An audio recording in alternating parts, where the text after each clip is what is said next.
বিধাননগরে নির্বাচনী উত্তাপ ক্রমশ বাড়ছে। রোড শো করে এসে অবশেষে মনোনয়ন জমা দিলেন তৃণমূল কংগ্রেসের প্রার্থী সুজিত বসু। আজ সকালে সমর্থকদের সঙ্গে নিয়ে জাঁকজমকপূর্ণ রোড শো করেন তিনি। এরপর সোজা সল্টলেকের প্রশাসনিক ভবনে পৌঁছে মনোনয়নপত্র জমা দেন। মনোনয়ন জমা দেওয়ার সময় তার সঙ্গে উপস্থিত ছিলেন দলীয় কর্মী সমর্থকদের বিশাল ভিড়। সুজিত বোস সারা জীবন মানুষের সাথে চলেছে, তা মানুষ আসবে না তো কে আসবে? মানুষ আসবে। মানুষ বলছে যে একমাত্র আমরা সুজিত দাকে চিনি, এখানে আর কিছু জানি না। সুজিত দাকে চাই, চাই না। এই যে কনফিডেন্স, এটা মানুষের বক্তব্য সবসময় আশীর্বাদ করে দিয়েছে আমাদের সর্বোচ্চ নেত্রী মমতা বন্দ্যোপাধ্যায় আর এই প্রজন্মের নেতা অভিষেক বন্দ্যোপাধ্যায়। আর এখানকার মানুষরা সুজিতদাকে ভালোবাসে, দীর্ঘদিন সুজিতদা এখানে নির্বাচন করছে। টাইমটা হয়ে গেছে, আমি বেরিয়ে যাবো। নমস্কার, আমি শুভেচ্ছা আর আপনারা দেখছেন মোমেন্টস উইথ শুভেচ্ছা।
মনোনয়ন জমা দেওয়ার পর বাইরে বেরিয়ে তিনি সাধারণ মানুষের উদ্দেশ্যে বার্তা দেন। তিনি জানান, মানুষের আশীর্বাদ নিয়েই এবারও তিনি নির্বাচনী লড়াইয়ে নেমেছেন। তার কথায় উন্নয়নের ধারাকে এগিয়ে নিয়ে যাওয়াই তার প্রধান লক্ষ্য। এদিকে প্রার্থীর মনোনয়নকে ঘিরে বিধাননগর জুড়ে রাজনৈতিক উত্তেজনা তুঙ্গে।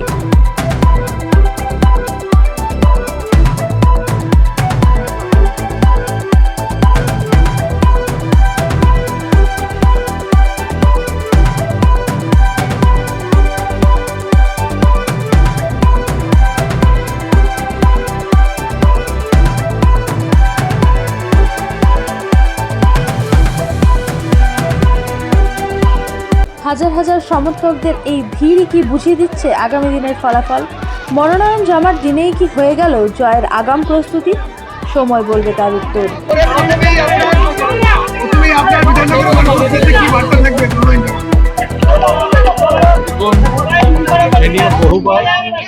বহুবার জিতলাম মানুষের আশীর্বাদে।